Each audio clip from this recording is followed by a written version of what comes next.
बिस्मिल्लाहिर्रहमानिर्रहीम। अस्सलाम वालेकुम नाज़रीन, आप यूट्यूब चैनल देख रहे हैं। मैं इमरान खान हूँ। ख़बरें हैं आपके साथ शेयर कर लेते हैं और अगले व्लॉग में आपको बताएंगे कि इमरान खान साहब ने कौन से ऐसे अनाउंसमेंट कर दिए हैं या जलसे का इम्पैक्ट क्या आया है। सबसे पहले तो मेरे पास कुछ इन्फॉर्मेशन हैं कि मज़ीद दबाने की तैयारी है, मज़ीद डराने की और धमकाने की तैयारी है।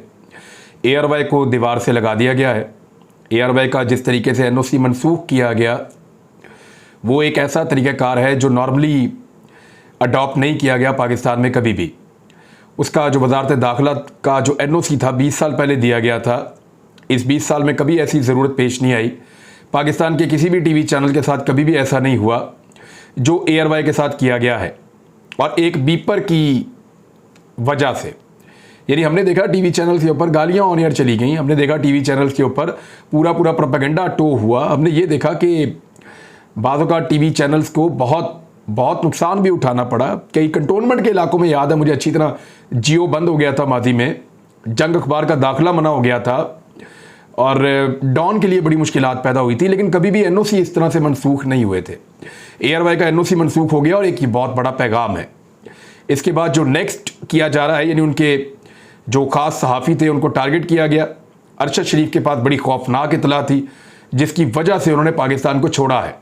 मैं आपको फिर बता रहा हूँ कि अरशद शरीफ को जो लोग कह रहे हैं कि पाकिस्तान छोड़कर वो चले गए और ताने कस रहे हैं, इन हालात के अंदर उनमें से कोई भी एक कदम भी कभी भी खड़ा नहीं रह सकता था।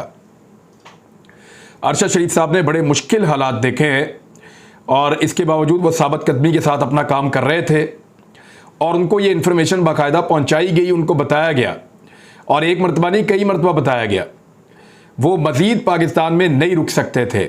ये मैं जानता हूं कि कितना ज़्यादा प्रेशर था। साबिर शाकिर साहब के लिए पहले हालात बहुत मुश्किल थे, क्योंकि मैंने आपको पहले भी बताया कि साबिर शाकिर के पास जो इन्फॉर्मेशन है और जो चीज़ें वो जानते हैं उनके लिए पाकिस्तान में आना ठीक नहीं था बकौल उनके, इसलिए वो पाकिस्तान में नहीं आए। बल्कि उनको ये भी धमकी दी गई थी कि उनको जहाज़ में से उठा लिया जाएगा अगर वो पाकिस्तान वापस नहीं आते UAE में से। तो लिहाजा UAE से बजाय पाकिस्तान आने के फिर वो इंग्लैंड चले गए और वो वहाँ पर मौजूद हैं। और अरशद शरीफ साहब के लिए हालात बहुत मुश्किल बना दिए गए थे। बहुत सारी दिक्कतें और धमकियां मौजूद थीं और बाकायदा एक प्लान था उनके खिलाफ जो एग्जीक्यूट होना था, लिहाजा उनको भी पाकिस्तान छोड़ना पड़ा। ये वो आदमी है जिसका एक भाई शहीद है, जिसका वालिद शहीद है और दोनों इस मुल्क के लिए काम करते हुए शहीद हुए हैं और दोनों फौज में काम करते थे। इस आदमी का पूरा खानदान फौज के अंदर काम करता है, शोहदा के खानदान से इसका ताल्लुक है। इसने 2 कांधे एक दिन में दिए हैं, 2 जनाजे एक साथ उठाए हैं, अपने बाप का भी और अपने भाई का भी, और एक ही दिन में दोनों को दफन किया है। और वो जो यूनिफॉर्म वसूल होता है उसकी तकलीफ क्या होती है किसी शहीद के घर वालों को, ये अरशद शरीफ जानता है, क्योंकि इसने खुद वो यूनिफॉर्म वसूल किया था। आज वो ये सरजमीन छोड़कर गया है, तो सोचिए आप कि किन हालात से वो गुजर रहा होगा। बाकी लोगों के लिए भी हालात टाइट होने वाले हैं। मैं देख रहा हूं कि लोगों के एतराफ़ी बयानात आ रहे हैं। सिर्फ एक गुजारिश है, क्योंकि मैं प्रोडक्शन का आदमी हूँ, सिर्फ इतना समझाना चाहता हूँ कि अल्लाह का वास्ता वो पीछे वाली दीवार ही बदल लें। एक ही दीवार पे खड़ा करके सबके बयान आ रहे हैं, बैकग्राउंड ही चेंज कर लें। जिसका बयान आता है, जिसका ज़मीर जागता है, वो उसी दीवार के सामने जाके खड़े हो जाता है और खड़ा होकर वो बयान पढ़ के आ जाता है। अजीब चीज़ है वैसे। और एक भी अभी तक ज़मीर नहीं जागा किसी नून लीग के बंदे का या किसी फजल रहमान के बंदे का या किसी पीपल्स पार्टी के बंदे का या 1.5 दर्जन जमातें हैं PDM की, जिन्होंने पाकिस्तान की अफवाज के ऊपर जितना उन्होंने मजाक उड़ाया, जितना शोहदा का उन्होंने मजाक उड़ाया, जितना उन्होंने पाकिस्तान के फौजियों की तौहीन की है, उतनी तो किसी और ने नहीं की। ताने दिए उन्होंने पाकिस्तान की फौज को, नाम ले लेकर ताने दिए। उनमें से कोई भी मैंने देखा है इस दीवार के साथ खड़ा होकर स्टेटमेंट नहीं दे रहा। बड़ी बड़ी गालियां हैं, बड़ी बड़ी तौहीन है। वो अभी भी हमारे पास सेफ हैं, सारी की सारी ट्वीट्स और उनके सोशल मीडिया के बयानात, इनके रहनुमाओं के और इनके पेड वर्कर्स के, वो सारा कुछ मौजूद है। लेकिन उनमें से किसी का एतराफ़ी बयान नहीं आ रहा।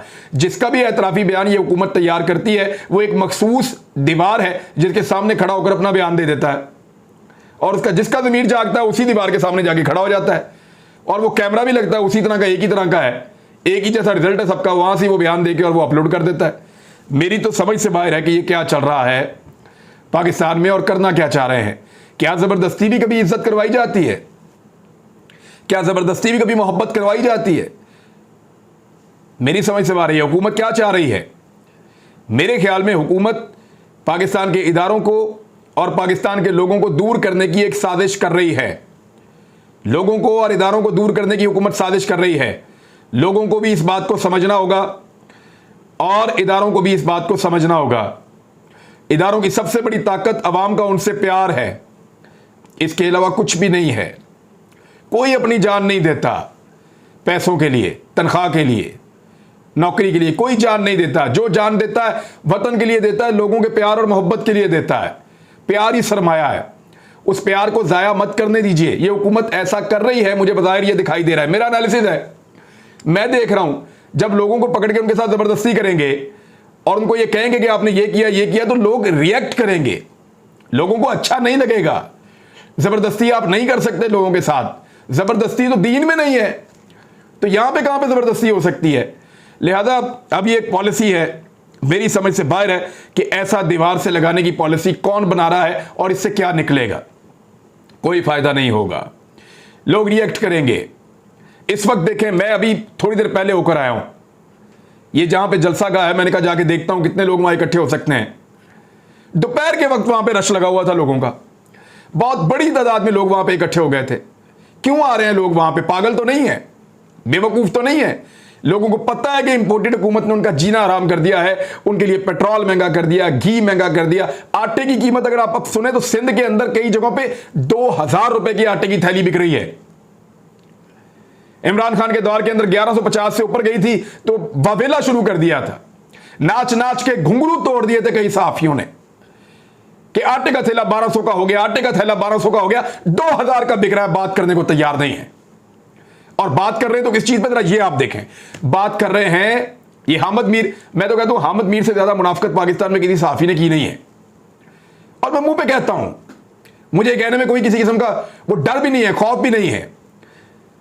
मैंने जब मुझे अंदर करना था ना इन लोगों ने, तो उससे पहले प्रोपेगेंडा हामिद मीर से करवाया गया था और उसने अपने टीवी पे किया था। मैं जानता हूं इसको अच्छी तरह, किस तरह मिन्नतें करके किसके तलवे चाट के ये वापस आया, टीवी पे आके बैठा। मुझे सब पता है किस तरीके से ये सारा कुछ किया है और किसके थ्रू ये प्रोपेगेंडा करवाता है, ये भी मैं जानता हूं। इसने अपने भाई को इस्तेमाल किया मेरे खिलाफ, इसने ऐसे लोगों को इस्तेमाल किया जिनका सहाफत से ताल्लुक ही कोई नहीं है, और उनको कहा कि प्रोपेगेंडा करो इसके खिलाफ। इतनी जलन होती है। अब प्रोपेगेंडा देखिए क्या कर रहा है कि कौमी परचम की तौहीन नामंजूर, काबिल मुजम्मत है, मुजम्मत कर रहा है। कौन कर रहा है कौमी परचम की तौहीन? हामिद मीर, खुदा का नाम लो यार। यानी इस मुल्क के अंदर कितनी और नफरत फैलानी है। यह आदमी जानबूझकर चीजों को ट्विस्ट करता है कि जनाब पीटीआई का झंडा लगा रहे हैं और पाकिस्तान के झंडे उतार उतार के फेंक रहे हैं, यह तासुर दे रहा है। मैं दिखाता हूं आपको एक्चुअली क्या हो रहा है। मैंने पहले भी एक वीडियो बनाई थी, यह वीडियो आपको मैं दिखाना शुरू कर रहा हूं, देखें आप। यह वीडियो हमने 2 दिन पहले बनाई थी और तब हमने प्रोटेस्ट किया था कि यार पाकिस्तान के झंडे से ऊपर किसी का झंडा नहीं होना चाहिए। इससे पहले यह वाला प्रोटेस्ट मैं नून लीग से भी कर चुका हूं, माजी में चंद साल पहले, उन्होंने कोई एक्शन नहीं लिया था। यही प्रोटेस्ट मैं बाकी पॉलिटिकल पार्टी से भी कर चुका हूं माजी में, लेकिन मैंने कभी एक्शन होता हुआ नहीं देखा। यह प्रोटेस्ट और यह बात मैंने मौजूदा पंजाब हुकूमत को भी कही कि यार, पीटीआई वालों को भी कही कि यार आपका झंडा ऊपर लगा हुआ, पाकिस्तान का नीचे लगा हुआ, ये क्या बात है? मुझे बुरा लग रहा है। ये वाली वीडियो जो मैंने आपको दिखाई है, ये देखकर मैंने कहा था। अब देखें, मैं आज वीडियो बनाकर आया हूं, जरा ये वीडियो आप देखें, फिर आपको पता चलेगा। जी नाज़रीन, एक तो वीडियो हमने बनाई थी 1-2 दिन पहले और उसमें आपको सारे पीटीआई के झंडे ऊपर नज़र आ रहे होंगे और पाकिस्तान के नीचे नज़र आ रहे होंगे। ये वीडियो तो हमने पहले बनाई थी और इससे पहले बाकी पॉलिटिकल पार्टी को भी मैं ये समझाता हूँ कि पाकिस्तान का झंडा ऊपर रखो। अब ये तब्दीली की गई है, जिसको कुछ भिखारी दानिश्वर ये बता रहे हैं कि जनाब पाकिस्तान के झंडे उतार के की रखनी है। तो ये सारी लेन आप देख लें, जहाँ की वीडियोज़ नॉर्मली शो कर रहे हैं, वहाँ से आप शुरू हो जाए। पाकिस्तान का झंडा ऊपर है और पीटीआई का झंडा नीचे है, और यहाँ से आपको शो करते जाए, पीछे तो भाई यहाँ से आपको शो करते जाए, वो एंड तक जो है, इधर आगे दिखाओ, पाकिस्तान का जो झंडा है वो ऊपर है एंड तक, और पाकिस्तान तरीके इंसाफ का जो है वो इन्होंने नीचे लिया। ये बात मैं बाकी पॉलिटिकल पार्टीज को भी समझाता था और इनको भी कहा, तो इनकी मेहरबानी है, इन लोगों ने इसको ठीक कर दिया। जो पहले वाली वीडियो है वो भी आपने देख ली, ये वाली वीडियो है वो भी आपने देख ली। अब कई लोगों को बिला वजह शौक होता है हर चीज़ के अंदर से कीड़े निकालने का, वो बैठ के कीड़े निकालते हैं, कोई फर्क नहीं पड़ता। Thank you. मुनाफिकत की हद देख लें आप इनकी। अब यानी पाकिस्तान का झंडा उतारते हुए दिखा दिया, वापस ऊपर लगाते हुए नहीं दिखा रहे। यह बेशर्मी है। पाकिस्तान के परचम की तौहीन काबिल मुजम्मत है, कोई करके दिखाए परचम की तौहीन। जो करेगा उसको निशाने इबरत बना देंगे। लेकिन झूठे इल्जाम तो मत लगाओ ना। एक बीपर के ऊपर पूरा चैनल बंद हो गया। अहमद मीर ने जो कुछ बोला है या जो कुछ किया है, या जिस तरह इन्होंने अजमल कसाब को लाके पाकिस्तान के खाते में डाल दिया था, जैसे इन्होंने मुंबई अटैक्स की जिम्मेदारी पाकिस्तान के ऊपर डाली, या जैसा डॉन लीक्स हुआ, जैसे इन्होंने डीजी आईएसआई के ऊपर बगैर किसी सबूत के इल्जाम लगा दिया कि वो गोलियां मार दिया अहमद मीर को। ये सारी चीजें जिस टीवी चैनल ने की हैं, क्या उसका एनओसी मनसूख हुआ? नहीं हुआ। शहबाज गिल का जो बयान है उसका एक हिस्सा काबिल मुजम्मत है, लेकिन क्या यह बयान सिर्फ उसी ने दिया है? यह बयान तो मरियम नवाज ने भी दिया है। इससे ज्यादा घिनौना बयान तो फजल रहमान ने और नवाज शरीफ ने भी दिया है। उनके खिलाफ तो आज तक कोई एक्शन नहीं हुआ, और उनके खिलाफ तो कभी ऐसी ट्रांसमिशन हुई नहीं और होनी भी नहीं है। याद रखिएगा, लोग बहुत बड़ी तादाद में इमरान खान के जलसे में पहुंच रहे हैं। आज रात जश्न आज़ादी है, वहां पे एक साजिश भी रची जा सकती है। मैं सिर्फ आपको हिंट दे देता हूं ताकि जब वो साजिश की जाए तो मैं आपको बताऊं कि मैंने आपको चंद घंटे पहले बता दिया था। बाकायदा कोशिश की जा रही है एक साजिश करने की। अल्लाह ना करे वो साजिश कामयाब हो, लेकिन उसके बारे में पाकिस्तान तहरीक इंसाफ को पता है और वो वक्त से उन सारी चीज़ों को पहले ही मैनेज कर रहे हैं। लेकिन मैंने आपको हिंट दे दिया है। बहरहाल लोग बहुत बड़ी तादाद में आ रहे हैं। एक बहुत बड़ा प्रोग्राम होने वाला है, बड़ी ज़बरदस्त। वहाँ पे आज जश्न आज़ादी की तकरीब होगी, आतिशबाजी भी की जाएगी, और 12 बजे जो है वो पूरा पाकिस्तान इमरान खान के साथ जश्न आज़ादी मना रहा होगा। आज फैसले का दिन है। अगर पाकिस्तानी आज के दिन खड़े होते हैं, आज के दिन निकलते हैं, इमरान खान का साथ देते हैं, तो ये दबाव वापस कम होगा, नहीं तो ये दबाव बढ़ता चला जाएगा। मैं आपको दबाव के बारे में बता रहा था कि इसकी अगली स्टेजेस क्या है। अब नेक्स्ट स्टेज के अंदर जो पाकिस्तान तहरीक इंसाफ का सोशल मीडिया का पूरा सेल है, उसको डिस्ट्रॉय किया जाएगा, चाहे उन्होंने कुछ किया चाहे नहीं किया। लेकिन जो जेआईटी बनाई गई है उसको वहां तक पहुंचाया जाएगा और इस मुकम्मल स्ट्रक्चर को डिस्ट्रॉय कर दिया जाएगा। फिर बारी आएगी जो यूट्यूब के ऊपर लोग प्रोग्राम करते हैं या सोशल मीडिया के ऊपर लोग प्रोग्राम करते हैं उनकी, फिर उनको दबाया जाएगा। तो पाकिस्तान में अमली तौर पे एक हुकूमत नहीं, एक मार्शल लॉ लगा हुआ है इस वक्त। यानी आप ये देखें ना, कानून कौन सा है इस मुल्क में? जिसका दिल चाहे घर में घुस गए, जिसका दिल चाहे चादर और चार दीवारी का तकद्दुस पामाल कर दिया, जिसका दिल चाहा उसको गद्दारी का और बगावत का सर्टिफिकेट दे दिया, उसके ऊपर एफआईआर की, उसको उठा लिया। एक वकूए का एक से ज्यादा मुकदमा नहीं आ सकता। सुप्रीम कोर्ट ऑफ पाकिस्तान ने कहा है एक एक वकूए के 1.5 2 दर्जन मुकदमे कर रहे हैं यहां पे पाकिस्तान में। तो समझिए इसको क्या हो रहा है। बात हाथ से निकल रही है। मेरे ख्याल में यह लोगों का फैसला होना चाहिए कि पाकिस्तान कैसे चलेगा। मेरे ख्याल में यह लोगों को फैसला करना चाहिए कि पाकिस्तान को कैसे चलाना है। यह फैसला चंद लोग बैठकर बंद कमरों में नहीं कर सकते। हम पाकिस्तानी हैं, हमारे पास शनाख्ती कार्ड है पाकिस्तान का। हम पाकिस्तान के लिए जीते हैं और पाकिस्तान के लिए मर भी सकते हैं। क्या हम पाकिस्तानियों को कोई हक नहीं पहुंचता कि हम पाकिस्तान के मुस्तकबिल का फैसला करें? यह फैसला पाकिस्तानियों को करना होगा। यह फैसला पाकिस्तानी ही करेंगे। जितना मर्जी दबाव डालें, आखिर में बात पाकिस्तानियों पर आएगी। और यह दबाव जितना बढ़ता है ना, जितनी घुटन ज्यादा होती है, एकदम मतला साफ हो जाता है। ये मेरी बात आप याद रखिएगा। मैंने जब जहां जहां देखा कि एक घुटन पैदा की गई है, जानबूझकर हालात को दबा दिया गया है, प्रेशर बहुत ज्यादा बढ़ा दिया गया है, तो मैंने वहां पे जंजीरें टूटती देखी हमेशा। वहां मैंने लोगों को आजाद होते देखा हमेशा। वहां मैंने मतला साफ होते हुए और आजादी को फैलते हुए देखा है, वहां पे हमेशा पनपते हुए देखा है हमेशा। और यही होगा। लोगों को, लोगों के ख्यालात को, उनकी आवाजों को ज्यादा देर तक नहीं दबाया जा सकता। ARY को कितना पुश किया गया है। क्या पाकिस्तान में कभी ऐसा हुआ? यानी एक बीपर की बुनियाद के ऊपर आप पहले इंक्वायरी करें, शोकाज करें, उनको बुलाएं, उनसे बात करें, उनसे सवाल जवाब करें, इसकी बुनियाद के ऊपर आप कोई चीज खड़ी करें ना। ऐसा तो नहीं हो सकता स्ट्रेट अवे हर तरफ बंद, बात करने पर पाबंदी, एंकर्स भाग रहे हैं पाकिस्तान छोड़ छोड़ कर, किसी को कहीं जाना पड़ रहा है, किसी को कहीं जाना पड़ रहा है। और वो लोग जो हुब्बुल वतन है, वो लोग जो दिलेरी के साथ सामना करते रहे, कई दफा मरते मरते बचे हैं इसी पाकिस्तान के लिए कवरेज करते हुए। 2 दफा मैं हॉस्पिटल पहुंचा हूं। अरशद शरीफ कई मरतबा गोलियों की जद में आके बचा है। साबिर शाकिर उन इलाकों तक गया है जहां तक हर एक को एक्सेस नहीं होती।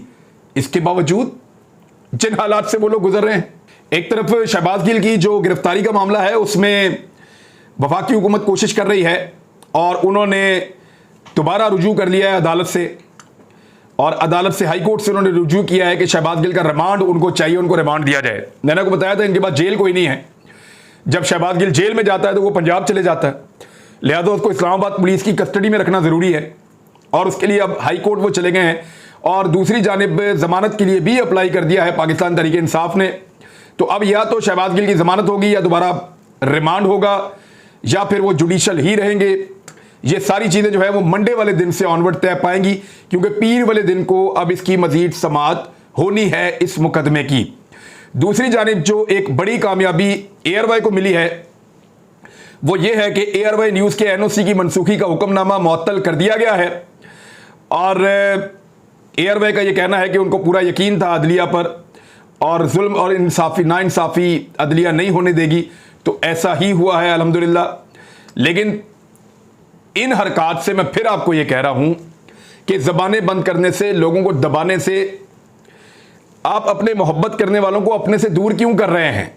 अगर कोई आपसे प्यार करता है और वो ये सोचता है कि मेरा मुल्क है, मेरे लोग हैं और वो बहुत ज़्यादा आपके साथ वक्त गुजार चुका है और आपके साथ उसकी एक एफिलिएशन है, तो इस बुनियाद पर कि आपको उसकी एक बात सिर्फ पसंद नहीं आ रही, आप उसको अपना धक्के दे देकर आप उसको अपने से इतना दूर कर देंगे। ये कोई समझदारी वाली पॉलिसी नहीं है और ये पॉलिसी काम नहीं करेगी, ये पॉलिसी काम नहीं करेगी। मैं फिर गुजारिश कर रहा हूं, क्या करेंगे? सबको पकड़ के अंदर कर देंगे? क्या करेंगे? सबकी जुबानें बंद कर देंगे? क्या करेंगे? सिर्फ आपके मनपसंद लोग बाहर रहेंगे और वो आपकी मर्जी की बात करेंगे? नहीं साहब, ऐसा नहीं होगा। जब आप हम सबको अंदर कर देंगे तो वो जो आपके मनपसंद लोग हैं उनमें से कुछ लोग आपके खिलाफ बोलना शुरू करेंगे, फिर आप उनको भी अंदर करेंगे। इस तरह गुजारा नहीं चलेगा। जमहूरियत के अंदर, डेमोक्रेसी में आपको लोगों को बोलने का हक देना पड़ता है। जहां इख्तिलाफ राय की आप इजाजत नहीं देते वहां घुटन पैदा होती है, जहां घुटन पैदा होती है वहां लोग आजादी का नारा लगाते हैं और ये पाकिस्तान में अनफॉर्चुनेटली ये हुकूमत जो है, इंपोर्टेड सरकार, सूरत हाल को वहां लेकर जा रही है। मईशत को इन्होंने पूरी तरह तबाह कर दिया, उसके पल्ले इन्होंने कुछ नहीं छोड़ा। हालत यह है कि बड़े लंबे अरसे के बाद, हमेशा से इमरान खान के दौरे हुकूमत में हम खबर दे रहे थे कि FBR ने अपने जो टैक्स के जो टारगेट्स हैं वो अचीव कर लिए हैं। अब जो FBR ने 50 अरब रुपए इजाफी महसूलात का जो हदफ था वो हासिल नहीं कर सका। अब ये खबरें आना शुरू हो गई हैं, आपकी एक्सपोर्ट्स नीचे जा रही हैं, आपकी रेमिटेंसेस नीचे जा रही हैं, आपकी टैक्स कलेक्शन टारगेट अचीव नहीं हो रहे हैं। जब ये सारी चीजें होंगी पाकिस्तान में और महंगाई पहुंच गई 38% तक, तो फिर आप मुल्क को कैसे चलाएंगे? अभी भी वक्त है, पाकिस्तानियों को फैसला कर दे दीजिए कि पाकिस्तान को कैसे चलाना है। वोट का हक दीजिए, उसी से पाकिस्तान आगे बढ़ेगा। ऐसे नहीं होगा। इस घुटन के साथ हम मजीद दबते और धंसते चले जाएंगे। अब तक के लिए इतने, अपना ख्याल रखिएगा, अपने चैनल का भी। अल्लाह हाफिज़।